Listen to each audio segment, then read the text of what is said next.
श्री राधा के भक्तों में नमन करे हर बार। नाव पड़ी मझधार में जाए खेत लगा।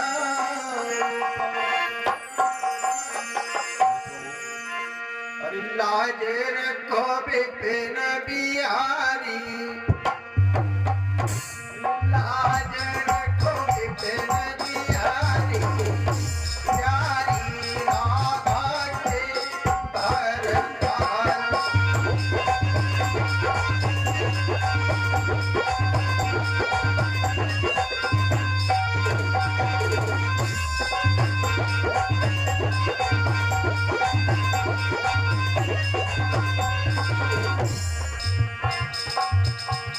लाज रखो बिपिन बिहारी, लाज रखो बिपिन बिहारी, प्यारी राधा के भरताल।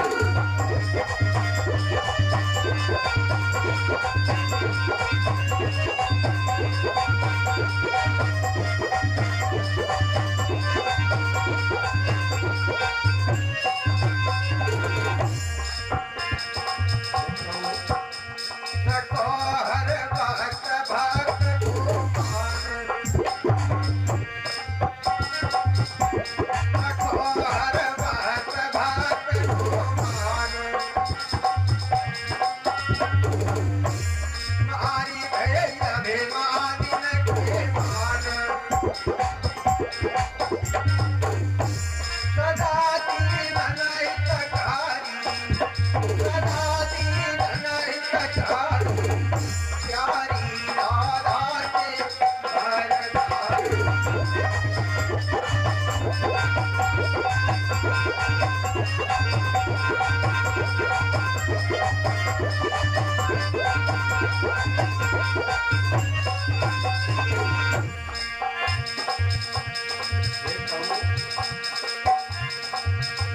नाई कछु धन अपने ढूंढाल, नाई कछु धन अपने ढूंढाल। बलि गए कंसराज के काल, पूतना तुमने मारी, पूतना तुमने मारी, प्यारी राधा के भरताल।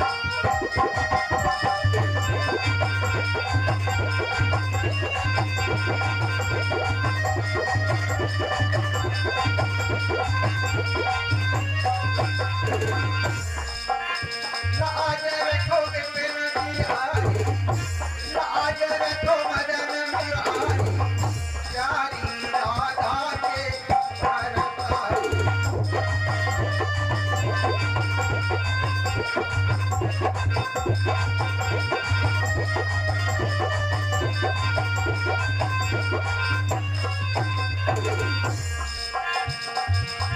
नाथ तुम तेरे दास कुमार, प्रभु तुम तेरे दास कुमार। तेज के नाम लगा दो पार, शरण मैंने तेरी ले ली, शरण मैंने तेरी ले ली, प्यारी राधा के भरताल।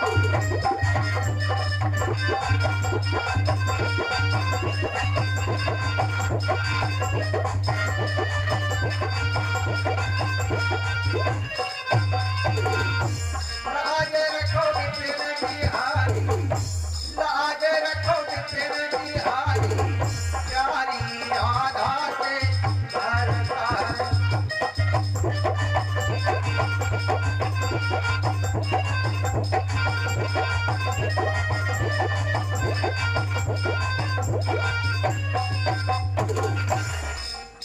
सर्वप्रथम गणेश जी के चरणों में इस दास का कोट नमन स्वीकार हो। परम पूज्य गुरुदेव जी के चरणों में इस दास का कोट नमन स्वीकार हो। यत्र तत्र सर्वत्र देवी देवताओं के चरणों में इस दास का कोट नमन है। इस धरातल पे पलने वाली सती साध्वी अनसुईया के पद चिन्हों का अर्पण करने वाली हमारी माताएं बहनें व नन्हे मुन्ने बाल गोपाल, जहां तक इस ध्वनि यंत्र के द्वारा मेरी आवाज पहुंच रही हो, इस धर्म मंच की तरफ से सभी भक्तों का स्वागत अभिनंदन है। इस धर्म पंडाल में बैठे हुए धर्मानुरागी भक्तजन, हमारे साथ साथ निभा रहे सभी भक्त साथीगण, विद्युत मंडल के विद्वान, समस्त भक्तों का इस मंच की तरफ से स्वागत अभिनंदन है। सी राम में सब जग जानी, करम प्रणाम जोर युग पानी। भक्तों, ये सत्संग आपके क्षेत्र इस पावन ग्राम बिठौलिया में आप समस्त भक्तों के माध्यम से चल रहा, जिसको आज 11 साल हो रहा है। 11वां साल है। विचार करना भक्तों, जहां पर ऐसे धर्म के कार्य होते हैं वो क्षेत्र, वो गांव महान है। इस संसार में अब किसी के पास समय नहीं है, अच्छी बात के लिए टाइम नहीं है। एक बात याद रखना भक्तों, आप देख रहे होंगे जिसका प्रभाव, अगर कहीं गलत चीज, गलत दिशा किसी को दो वो अच्छा मानता है, और सही रास्ता बताओगे तो तुम्हें बुरा कहेगा, उसकी समझ में नहीं आएगा। जहां पे अच्छा कार्य हो रहा है वहां बाधाएं हैं, अनेक समस्याएं हैं। और आजकल विचार करो भक्तों, सत्संग में क्या मिलता है?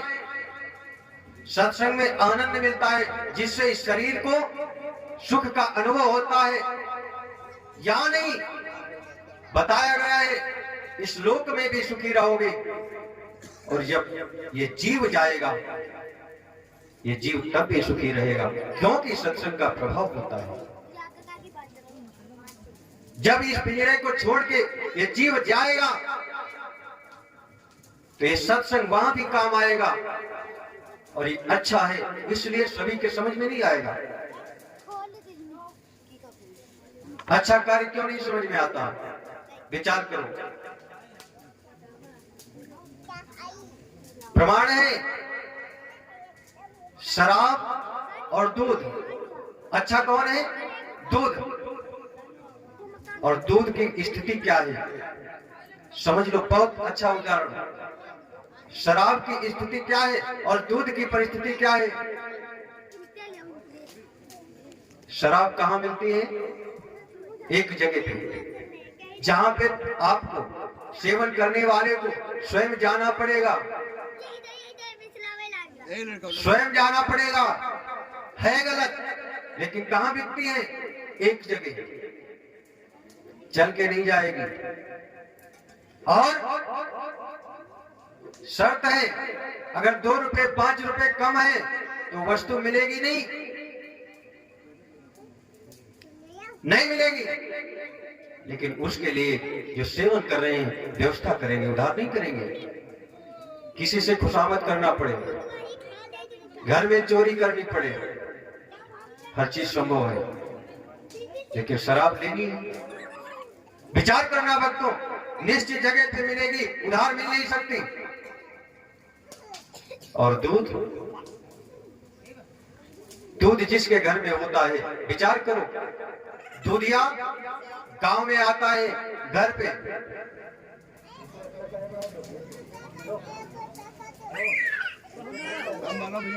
हल विचार करना भक्तों, दूधिया घर आता है, दूध के पास जाना पड़ता है, दूध न पाओ कैन में, और कैन से फिर मार्केट में। अब दूध को दौड़ना पड़ रहा है, क्योंकि वो अच्छा है।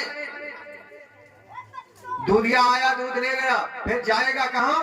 घरों में वितरण करेगा, दुकान में देगा। और विशेष बात, दूधिया जब दूध लेता है तो हिसाब हफ्ते में, हिसाब 15 दिन में, हिसाब महीने में, पैसा नगद नहीं, क्योंकि वो अच्छा है। इसलिए वो सहता है। अच्छा का प्रभाव है। दूध को गली गली घूमना पड़ता है। ऐसी परिस्थिति है।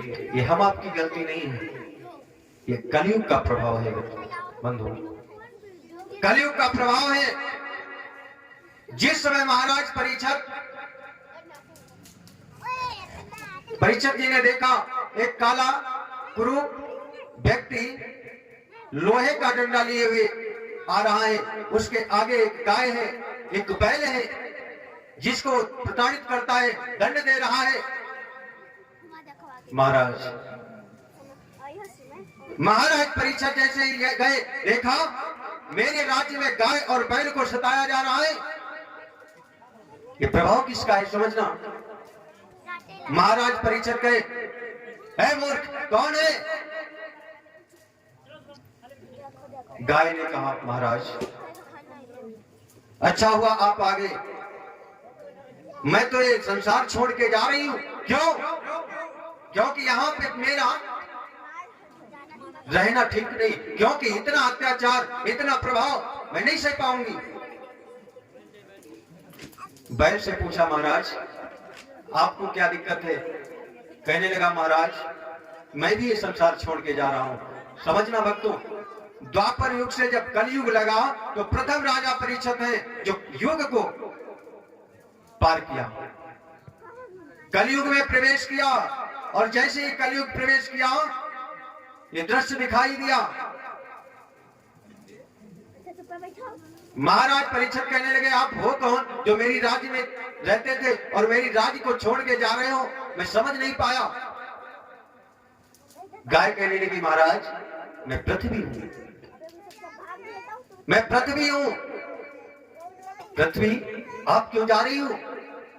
पृथ्वी मैया कहने लगी, महाराज अब यहाँ कलयुग का अधिकार हो रहा है, कलयुग का अधिकार हो रहा है, मैं नहीं रह पाऊंगी। इतना मैं सताई जा रही हूँ, इतना अत्याचार हो रहा है, इतना पाप बढ़ रहा है, जिसके भार को मैं धारण नहीं कर पाऊंगी।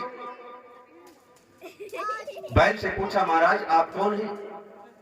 बैल ने जवाब दिया, महाराज मैं धर्म हूं, धर्म हूं। सतयुग द्वापर त्रेता जिसमें मैं 4 पैरों से चलता था, कोई दिक्कत नहीं थी। महाराज 4 पैर मेरे सलामत थे, और आज हे राजन मेरे 3 पैर चले गए, 3 पैर चले गए, और 1 पैर पे मैं कैसे चल पाऊंगा? महाराज परीक्षित कहने लगे, ऐसी बात नहीं है, अगर ऐसी बात है तो आप ठहरो, मैं इसे भगा दूंगा, ये कलयुग को मैं यहां रहने नहीं दूंगा। ये 3 पैर कौन है चले गए? विचार करना भक्तों। इस धर्म ने बताया, हे महाराज पहला व्यक्ति का सील ही चला गया। किसी को दर्द को देखते हो लेकिन अपने पे दया नहीं आ रही, दया की भावना चली गई। हे महाराज सत्य चला गया, अब सत्य नहीं रहा।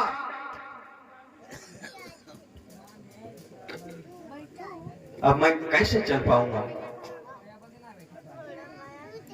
क्षमा भी नहीं है, क्योंकि व्यक्ति कह देगा कि जहां तुम्हें क्षमा कर दिया, लेकिन पीठ पीछे षड्यंत्र रचा जा रहा है, बात का कोई विश्वास ही नहीं, विश्वास गया।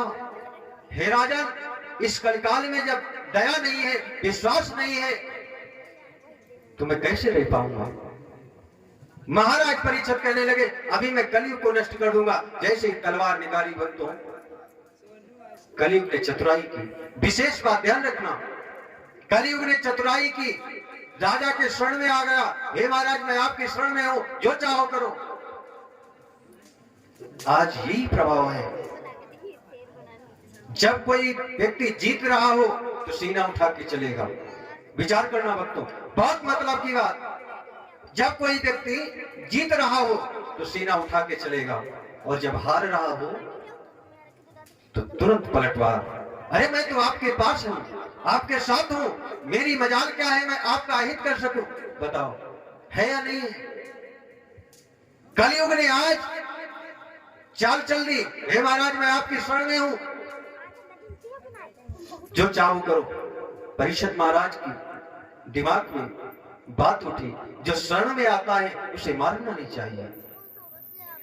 भक्तों, जैसे ही कलयुग महाराज परीक्षित के शरण में आया, महाराज परीक्षित सोचने लगे शरणागत को मारना नहीं चाहिए, दंड नहीं देना चाहिए। महाराज परीक्षित कहने लगे कलयुग अगर आए हो, तुम्हें इस संसार में रहना है तो सुनो, मेरे अधीन रहना होगा। ठीक है महाराज, मैं आपके अधीन रहूंगा। भक्तों, उसी समय महाराज परीक्षित ने स्थान बताया, हे कलयुग जाओ, तुमको मैं स्थान बता रहा हूं, वहां रहोगे। कहां? जहां पे जुआ हो रहा हो, जहां पे शराब पी जा रही हो, जहां पे जुआ हो रहा हो, जहां पे शराब पी जा रही हो और जहां पे सह नाच रही हो। 3 जगह बताई। कलयुग कहने लगा महाराज आपने 3 स्थान तो बताए, लेकिन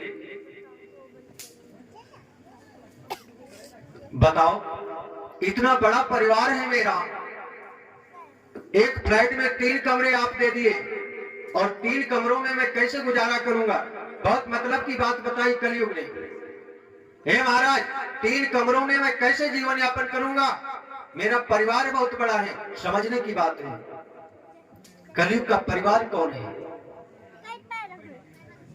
इतना बड़ा परिवार है जो आग्रह करता है महाराज मैं 3 कमरों में नहीं रह सकता। कौन है परिवार? महाराज परीक्षित कहने लगे हे महाराज कलयुग बताओ तुम्हारा परिवार कितना बड़ा है? कहने लगा सुनो महाराज, गिनो, झूठ, पाखंड, व्यभिचार, अन्याय, अत्याचार, यही तो मेरा परिवार है। मेरा परिवार बहुत बड़ा है और जिसके अंदर ये भावनाएं हो, भक्तों विचार करना, वही कलयुग होता है। जिसके अंदर एक दूसरे के प्रति जलन हो, एक दूसरे का सम्मान करने का तौर तरीका ना हो, जिसके अंदर अहंकार हो, ये कलयुग के परिवार ही है। वही कलयुग रहता है। जो झूठ ही ज्यादा कहता हो वो कलयुग का सत्य है। जो दूसरों को पीड़ा दे रहा हो वो कलयुग उसके ऊपर विराजमान है। भक्तों, ये परिवार है। महाराज परीक्षित कहने लगे कलयुग सुनो, तो एक जगह और बता रहा हूं तुम्हें। कहां? महाराज परीक्षित ने अपने ढंग से बताया, हे कलयुग जाओ तुम सोने में वास करो। कहां? जो व्यक्ति ज्यादा सोता हो वहां जीवन यापन करो, वहां अपना स्थान ले लो। लेकिन कलयुग ने फिर चतुराई की। जो आज चल रहा है, हर आदमी अपने माइंड में चतुर है, अपने को ज्यादा समझदार समझता है। ये कलयुग का प्रभाव है भक्तों। जैसे ही महाराज परीक्षित ने कहा, महाराज परीक्षित जी अगर मेरी आवाज सुन रहे हो तो दीपक जला दें। विचार करना भक्तों, कलयुग ने अपनी चतुराई की।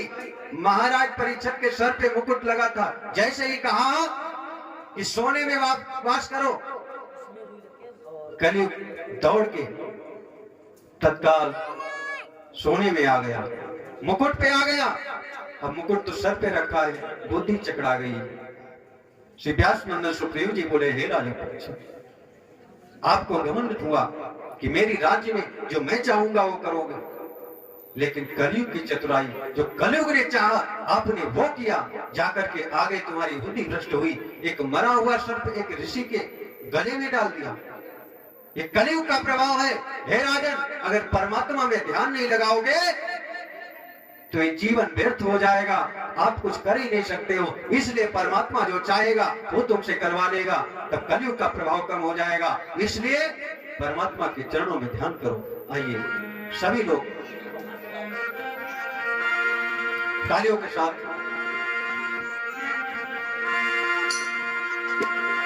दो बार परमात्मा का नाम लेंगे। उसके बाद आपके समक्ष आदरणीय हमारे परम सम्मानित शास्त्री जी आ चुके हैं। सभी लोग उनके द्वारा प्रभु की चर्चा को सुनकर अपने जीवन को कृतार्थ करेंगे। सभी लोगों ने भी कि अरे नर काहे को करत गुमान, कोई नहीं अमर भौज दुनिया में।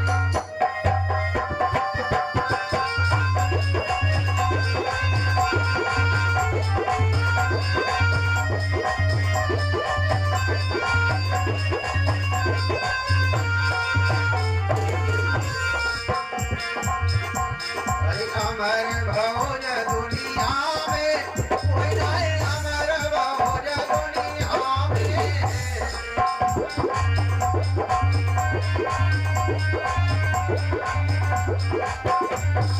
अरे नर काहे के करत गुमान, कोई नहीं अमर भौज दुनिया में।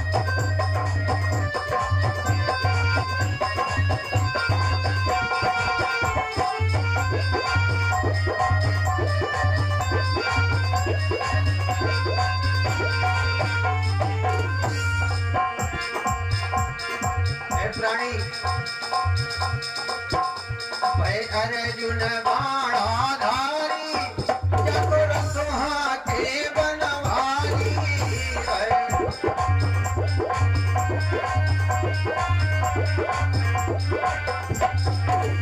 भय अर्जुन बाणाधारी, जग रसुहा के बनवारी।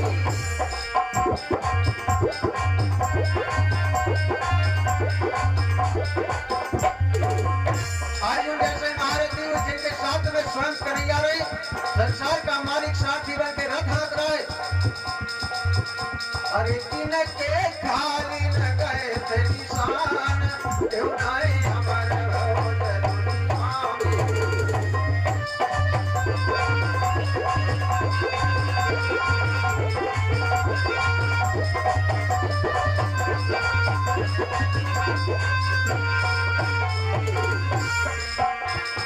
और भय भीषम से ब्रह्मचारी, बचपन से त्यागी नारी।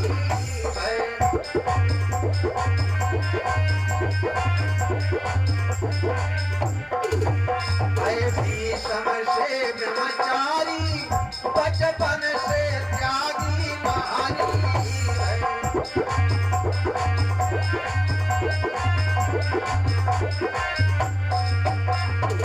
भीषम जैसा ब्रह्मचारी, इस संसार में दो ही ब्रह्मचारी हुए, एक परशुराम और एक भीष्म बाबा, जिन्होंने अपने तेज को कभी नष्ट नहीं होने दिया।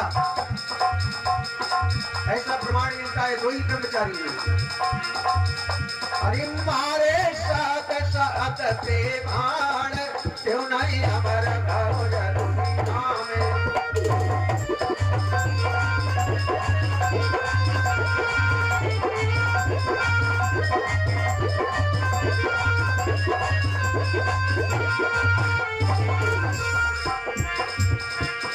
अरे नर काहे को करत गुमान, कोई नहीं अमर भौज दुनिया में।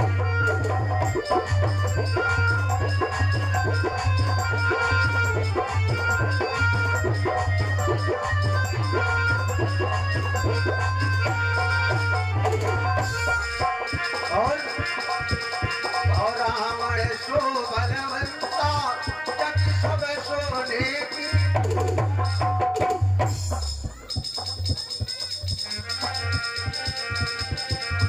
और रावण सो बलवंता, जग सब सोने की लंका।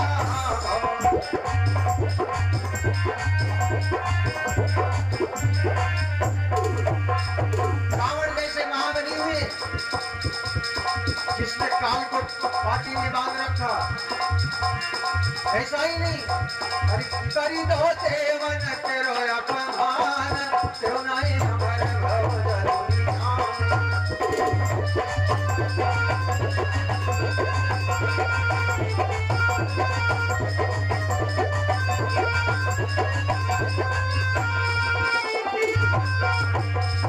अरे नर काहे के करत गुमान, कोई नहीं अमर भौज दुनिया